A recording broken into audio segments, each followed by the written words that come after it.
Good morning, ladies and gentlemen. Welcome to the Agent Box, Thursday morning, 11 o'clock live from the UK. My name is Sham, and I've got with me today Abir, as always. How have you been, bud? You all right? It's all right. It's all right. Summer is just on the horizon. We had a nice weekend. I took our producer to a fun fair. And even though it was just a fun fair, there were great rides, to be honest. I think our producer almost threw up at one point. Well, you're taking him to the circus. Yeah. Maybe he belongs here, Dear me, man. He probably does belong in a circus, actually, behind bars in a cage, very small cage like that. Hey, listen, man, I'm tired this week, man. I don't know. It's been a busy week for me. I don't know what I've been up to. I couldn't tell you, but just feel like, like it's, I think, you know what it is? I think I'm disappointed that summer isn't here. I think that's what it is. I want it to be nice and warm and sunny. I don't actually even like it when it's too hot, but it's nice when you wake up in the morning and it's nice and sunny. But it's been so miserable here in the UK over the last few weeks, man. It's not good. We're coming to better soon, and you have we're in the middle of we're in the middle of, you know what? We're in the middle of June, man. Come on, expect to see a little bit of brightness this time of year now and feel good about yourself. But anyway, how's work? Need to go to Ibiza or somewhere. yeah, that's a good idea. Let's have an episode, from the Balearic Islands, somewhere in off the coast of France and Spain. That's a good idea. Anyway, guys, listen, look, we've got 20 minutes to talk about something today, and it's an interesting topic, actually. Now, before we go into it, right? Okay, producer's so quick off the mark. We're talking about alumni engagement, but I want to have a conversation about alumni engagement, obviously from an agent's perspective, okay, and from a slightly different angle, or an angle that will make sense to most of us. Now, here's a question to you, Abir. When you go and buy any product, when you go, if you want to book a holiday, you want to book some travel somewhere, you want to book a hotel, what is probably one of the first things that you do? What do you think you do? The very first thing I personally do is look at reviews. Has anyone bought this before? What are they saying about it? In fact, to be honest, yesterday I was looking for a wireless charger for my phone, and I spent 2 hours just looking at reviews, like which one hits up, which one is faster, and whatnot. Okay, so there you go. I mean, and this is something that I think all of us do. I do this I'm a great Amazon shopper. Okay, I like to shop on Amazon, and I actually don't even take Amazon reviews seriously. I look at the Amazon reviews, and then I go and look at online reviews to sort of see what this product is like, or whatever it might be. Well, let's look at the context here, right? We are education agents. We're not even offering a product. We don't even have something that is tangible, real, that we can show someone and say, look, you have a look at it, and if you don't like it, send it back to me. You understand? We're offering a service. Now, to me, the closest thing that I can think of is when I'm looking to engage a financial advisor, or if I'm looking to engage an estate agent, I want to know that other people have worked with this financial advisor or worked with this estate agent, and they've had a really good experience. Okay. Now, the question for me is, how many of us as agents are actually doing anything like reviews, let alone the topic today, which is alumni engagement? And we're going to come on to that in a second. But just doing reviews, or having the facility or the ability for students that we have already placed in the UK or any country that we work with, to get those students to actually write a review about us. How many of us think about that? I mean, what were you doing? I think we did a little research before we got onto the show. It's very few handful of agents only have that in their website or in their Google or in Trustpilot. They even have that reviews. And a lot of times, I think what bamboozled me, in fact, there are quite a few negative reviews as well, but no one from the organization. Do you know what? I was just going to say to you, for research for this show, right? I looked at some well-known names, all right, around the world, and what struck me is the number of negative opinions. There's so many negative reviews. There's videos with negativity on it, right? Really? Yeah. If I was a student, right, and I've got, and these are these are household names in our sector. Okay, you go in there and you type, what is the review? You'll see videos telling you that these agents are scam artists, that these agents will, not be able to solve your problem. And of course, in any industry whatsoever, where you're dealing with the public, you are going to get negative reviews, right? We don't know the circumstances behind these students. We don't know what happened. There could have been a million different reasons why the agency wasn't able to help that particular student. And that's why the student felt aggrieved and then put a negative review. But what it does, makes me wonder that, it's a bit like, okay, the last time I went to, very recently, I think I had a delivery very recently, right, of a sofa. And the delivery drivers gave me a little thing to basically say, can I write a review about their delivery? They were in my house for less than 10 minutes. Okay. Literally came in, they put something down and they walked out. But even they want me to review. Okay. Every time that I've bought a big item from a shop, the salesperson is asking me, oh, can you do a review? Okay. So here is the issue of review. But are we as organizations actually looking to do some research to have a look and see if there are any negative reviews about me? And if there are, or about my company, if they are, am I addressing those? Do you know what I mean? Am I Right. addressing? And this is something, and you know what it is, guys? This is down to customer service, right? We think customer service is only about having a smile. So we will say to our colleagues, our counseling team, make sure, you dress smart, make sure you've got a nice smile, make sure you're nice to the customer. That's the new customer coming through the door. But then that customer, that student, has had a period of time interacting with my company, and either has resulted in them being placed in in the UK or whichever country, or they dropped off the radar. Now, surely I need to be thinking about, actually, are they saying something behind my back? Are they saying something about me or my team behind my back? Because this is so damaging for a company if you're not careful. Okay. The other thing, Abir, I want to move on to talking about alumni specifically. Okay, so if you take any agent that's been active in the last, 2, 3, 5 years, they've been sending students overseas, they will have a database of students, database of leads, database of applicants, database of offer holders, and of course, database of enrollers in different universities around the world.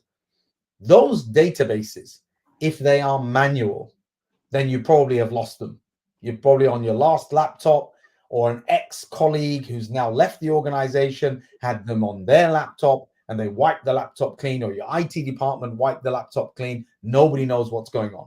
If, on the other hand, you have a CRM, then of course you have that information at hand. Okay. Now, I want to tell you what universities do. Okay. Universities, and every university, certainly in the UK that I've worked for, but also in Australia, they will have a department, an entire department looking after alumni. Now, think about this. Think about this, right? So this is a department who has head of alumni engagement. They will have alumni engagement manager, alumni engagement officers. They have a budget that's given to them. These departments are simply in the business of speaking to students that used to study at that university. And it's not like, certainly here in the UK, it's not like the US, where alumni engagement is important for grants and to donations coming to the university. That isn't a culture here in the UK. Then I ask the audience, what do you think the university is trying to achieve by having all of this resource allocated to X customers? What's the point of doing that? And just before I let you kind of put your opinion on this, Abir, I want to tell you that a few years ago, I traveled with one of the universities I was working with. I traveled to Malaysia for a total of 3 days. We went all that way to Malaysia for 3 days. I went with the pro vice chancellor and one of the princes from the royal family, who was a chancellor at the time. And the only reason we went to Malaysia, literally the only reason we went to Malaysia, was to do an alumni dinner. So one evening, it was a one evening event to basically have dinner with X students in Malaysia from the university. And then we And flew back. half the world just for one dinner. Yeah. And I know there's another partner university that I know that I was speaking to recently who've done something quite similar in the Middle East. Okay. They flew a team of people out just to have dinner with, ex old students. I've done that in Africa before. Why are universities doing this? What is the point? So, Abir, what do you think? What's your take on that? To be honest, I have been to a couple of alumni events myself from my alma mater. And what I personally found out is one is that's a networking session within the community as well, like who has gone there and all So that. that's you as a student, you can communicate. Me as a student, I went there. What do you think your university is trying to gain out of this? So one thing that, because they interviewed me about my experience and talked about what are the facilities that I enjoyed, they also got my feedback. So in my humble opinion, in my mind, I was thinking, oh, they are trying to get themselves better. Or maybe they're trying to talk about my success story to attract new students. Look, this is the guy, looks like you, talks like you, lives in your time zone, in your area, maybe your next door neighbor. He came to us and look how we transformed his life. Maybe it's your turn now. Because do you know what, Abir? I'm connected with a lot of agencies around the world on LinkedIn, right? And I never ever see any kind of kind of like a video or an advert or a statement celebrating ex-students. The only thing I do see is there are some agents in South Asia, particularly when a student gets a visa, they like to put that on social media that, oh, this student's got a visa. And then I kind of think to myself, oh, right, okay, so this is what they're starting to do. They're putting these guys on social media to say they've got a visa. So there's going to be another story about this individual. Nothing, absolutely nothing. So I think what they're trying to say is this is a badge. Look, I've got another one in, right? But what happened to that individual is not something that we ever hear about. And I tell you something, Abir, absolutely, I think this is a point that we as agents as a whole. Now, if you are an agent out there and you are doing that, then absolutely fantastic. And that's, I think everybody can realize that's what we are saying that should be done. But I definitely think it is a trick that's being missed if agents are not doing that. And I think partly the reason for not being able to do it is because they don't have the data. Yeah. And that's why our sponsors come into play, I guess.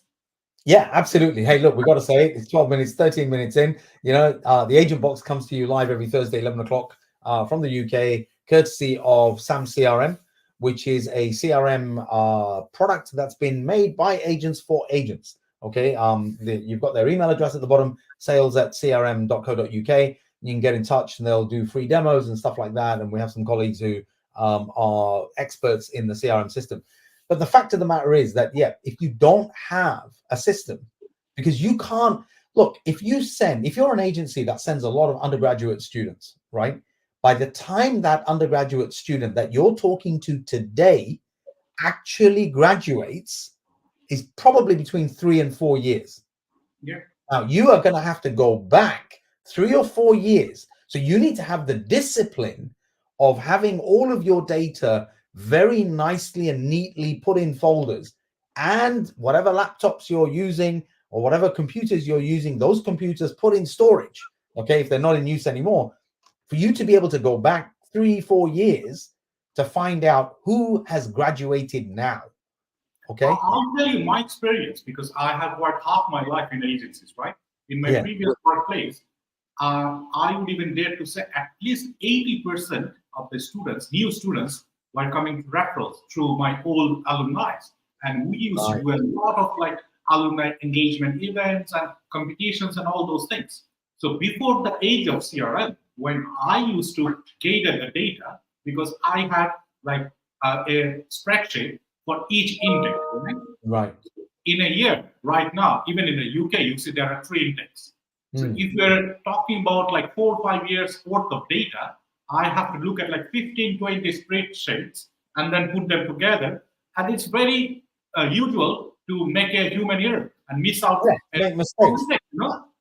I think you will. Whereas if you've got a CRM system, whether you have SAM CRM or any other CRM system, what you can do is select the year, select your intake, and then select the category. In other words, you're looking at enrollers, and then all of a sudden you've got a list of students, however short or long that list is, doesn't matter. You've got a list of students that you know went to these universities in this year, and they should be graduating. In fact, you probably could put a flag on that student at the moment that they came to your agency, and you put their details in the CRM to say, once they've applied, you know what course they're going to do. You'd probably be able to put a flag there to say they're going to graduate in year X or Y. And then your system will notify you that these students, you know, hey, by the way, they're graduating. What a great story for you to be able to say, to attract more business than to say, here's a guy. Sorry, go on. Sorry to interrupt you there. And just not attracting new business. What I call them, these graduates, are low-hanging fruits for our agency as well, because he graduated, and now in most cases he's going to look for a postgraduate program probably. Why not just get this guy? Yeah, place this guy again somewhere else on a postgraduate program. You're making double. Yeah, you're upselling. You're upselling to the same student, and that, by the way, is not unethical. That's perfectly legitimate. That's perfectly within your right to do that. But it's so long as you've got your data and you've got that information at your fingertips. But even forget that. I'm saying new people coming in, right? New people coming in. If if you're able to tell a story of an individual that has basically, you know, like you said, was from a particular background, went and studied X, Y, and Z because you guys counseled them, and now they've graduated, they did a placement year, now they've been offered a job with that placement year. What a great endorsement for you as a company to say that, look, this is real. We actually can do this stuff. Even postgraduate students, right? Say a postgraduate student typically is going to the UK to study for a year. But then with our post-study work or the graduate route that we have here, there is the possibility that they're going to spend another couple of years here in the UK. So really, by the time they've actually got a job that they're proud of, that's in their sector, that's actually their career, and that could be here in the UK, could be back home, that could take 2 or 3 years after graduation. And if you don't know that individual story, I mean, it's even possible, right, that let's say there's a student you actually counseled, you put them through, you know, all the pain, and you were there supporting them to get into university, and right now they're working for one of the top companies in your country, or better still, they're working in a top government job. How do you not? You don't know that. Yeah. Universities do. I tell you that universities do, because the reason we went out to Malaysia, we had 100 people at that dinner, right? And there were people who were heading up Hyundai in Malaysia. There were people that were heading up, you know, Malaysian Airlines. There were so many people from top jobs in that room, and they were all part of that university, and the university was very proud of that.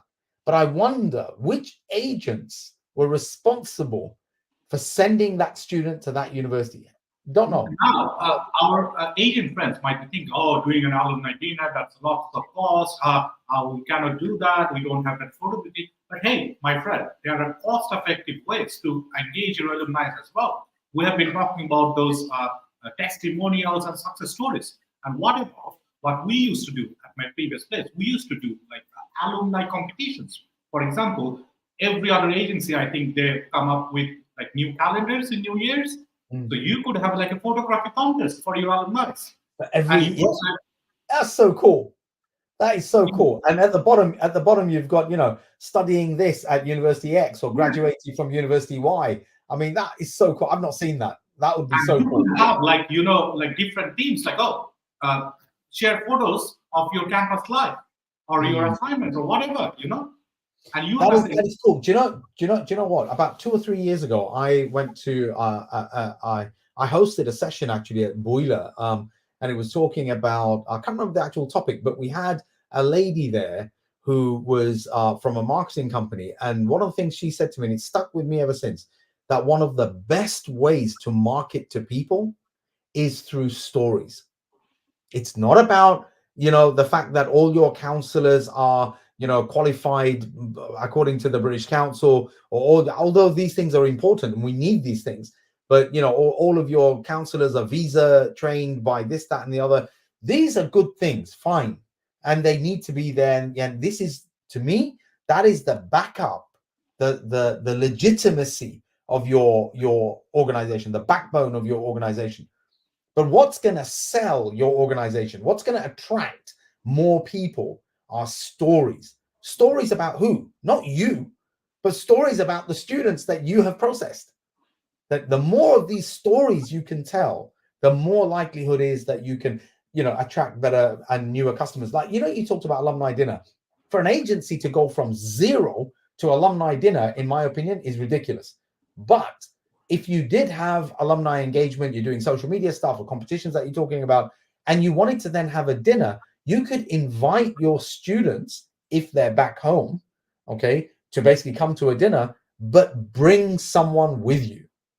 So bring someone, you understand? So you've got, because the venue, you've chosen a really posh venue. Say, look, there's going to be a black tie dinner at this place, and I want you to attend this place, but I need you to bring a cousin or a nephew or somebody that you want to introduce to us. And what we'll do, if you bring that person, we're going to put your name into a hat, and you will win a prize of, I don't know, the latest iPhone or something like that. At the end of the day, this is investment. This is great. I want to be part of that. You want to go to that dinner? Yeah. Free meal and free food. What not to like about?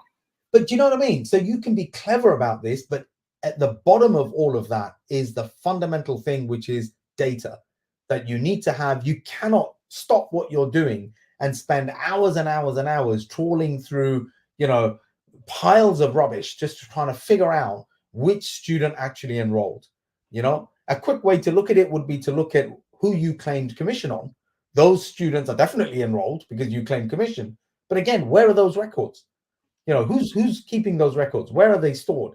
Because you're going to have to go back 3 years. You can't just go back to last year, because that student's currently within the university. Although you can engage and find out, like you said, what their campus life is like and what's actually happening.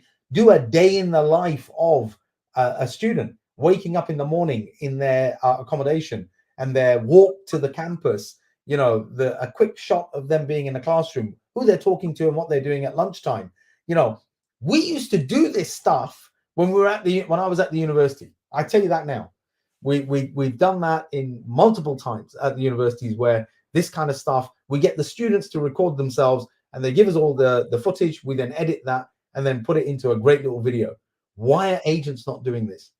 To be perfectly honest with you, I think we as agents, as long as we start thinking like a university, take a leap out of their strategic plans, the universities will like us, their clients will love us, and then we are going to get where we want to be. So I think you're absolutely right, mate. This is not reinventing the wheel. This is not trying to be innovative in a way that you have to spend hours, sat under a tree trying to figure this out. I think you're absolutely right. Just look at what the universities are doing. Look at what the universities are doing, and let's replicate some of that at an agency level. And I think then you look and feel more like the university, and it gives you far more legitimacy in terms of rather than looking like a travel agent. It's because travel agents are not education agents.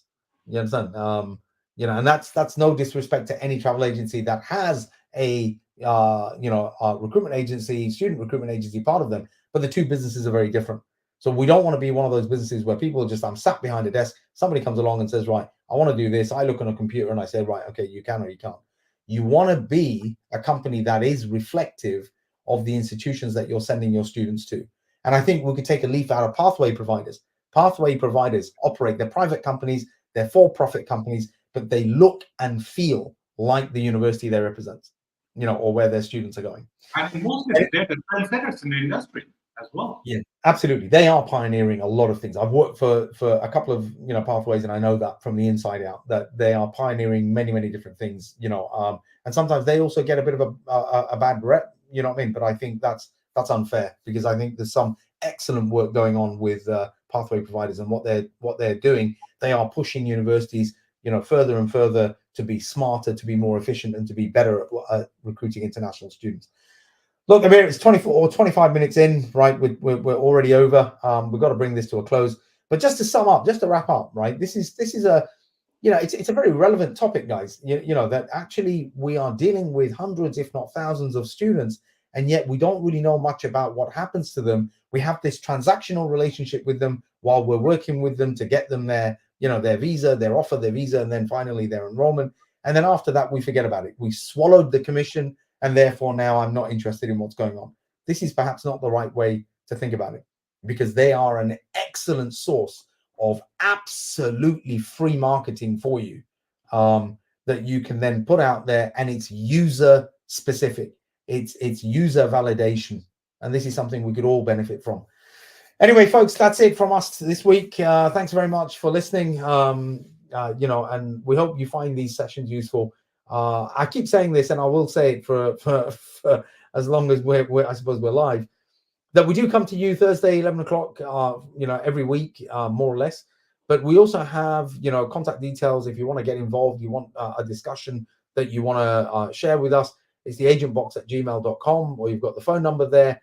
Send us a WhatsApp text, give us a call, or drop us an email and tell us something about, what you might want to hear on one of these podcasts. If you want to join us on the podcast, absolutely fine. But also tell us what you think about the topics that we talk about and the way that we talk about them, because that helps us shape how we go forward into future episodes.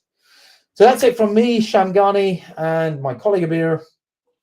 For another week, we say goodbye, and we'll see you guys next week. Okay?